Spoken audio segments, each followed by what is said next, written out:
Yes, it does look sexy as hell, it makes Warmind cells on tap, and it is one of the highest single target DPS exotic primaries in the entire game. But it has single-handedly turned around this forgotten Solar Warlock build from just a hold on until DPS phase setup into effectively the most devastating roaming super. The ultimate reward from the Spire of the Watcher dungeon is all about rings. These guidance rings are going to boost the damage output of your arrows, adding 2 tracking arrows that can triple the damage of each shot, as well as adding solar explosive damage. This is also how you create Warmind cells on final blows, with Wrath of Rasputin and the Rage of the Warmind being the best picks. The catalyst from the Master dungeon is a must-have, giving you Archer's tempo on steroids, upping the rate of fire dramatically. Once you do get used to its gameplay loop, you can realistically have the rings on tap, dishing out top tier damage to all enemies in any level of content. While we're on the topic of rings, the Dawnblade Warlock has one of the biggest rings around. You know how good this super is, but now we're turning it into that roaming super I promised you, setting it up in a way that I never see anybody talk about. First, you'll need to rise from the ashes with the Phoenix Protocol.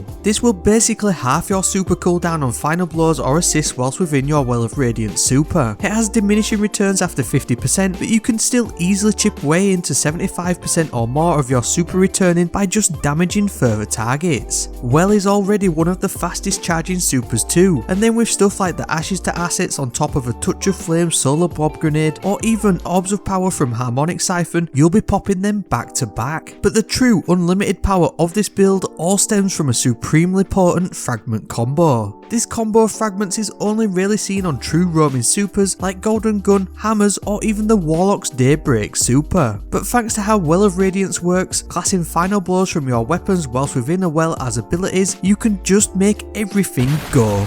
And this is how you take Hierarchy of Needs, in fact literally any solar weapon, to the next level. The Ember of Combustion will cause targets to ignite with solar super final blows. Any solar weapon that you use whilst within a Well of Radiance will count for this, and it's why Hierarchy, which is one of the highest damage output primaries, works just so well with this build. Each and every shot through the guidance ring will delete trash ads and melt yellow bars or champions, which then when defeated will ignite and cause huge damage nearby, even more so with the Ember of Eruption. The Embers of Char and Ashes will also add huge scorch burning damage over time effect on these solar super ignitions, which all in turn count towards the effectiveness of Phoenix Protocol and your rapid back-to-back supers. This works in all game modes and can be finished off by any combination of your favourite mods for any situation. Now finish off this Solar Warlock build by watching this next video with another top tier DPS weapon that you should be chasing.